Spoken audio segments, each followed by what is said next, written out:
All right, let's talk about this driver swing. So, very cool. You've had a couple lessons. That's really admirable of you. I think that's great.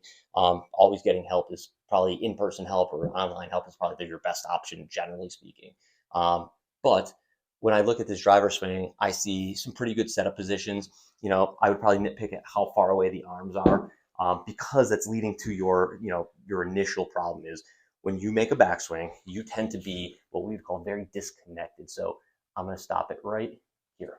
So this point in your swing, we should be using a lot more body and have a lot more turn at that position.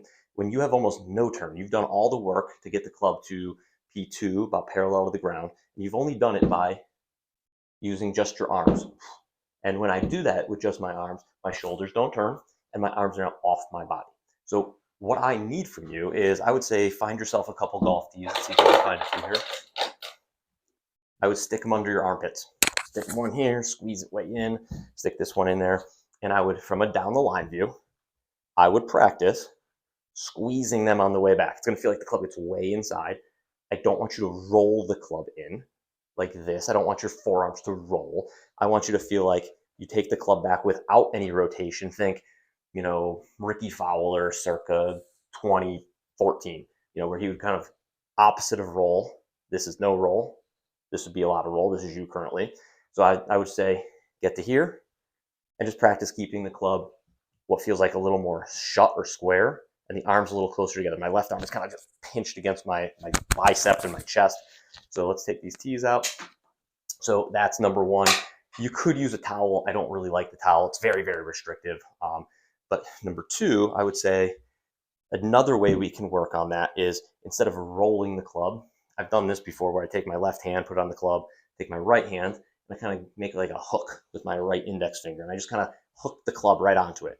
So what I want you to do is make practice backswings, and with that finger hooked on the club, almost feel like you can take that hook and drag it backwards. There's a great takeaway. If you try to roll it, you can't really roll it with the hook. It would really make no sense, and you'll feel yourself apply a torque or a twisting to the shaft. We don't really want to apply a twist to the shaft. An at-home drill that you can do to kind of fix this takeaway problem is take your hands, go underneath. You're going to put your right hand kind of on this side, and you're almost just going to push that hand away. Push it away, and then up to the top. There you go. There's the top of your backswing. That is probably the number one cause of concern I see in your golf swing at the moment.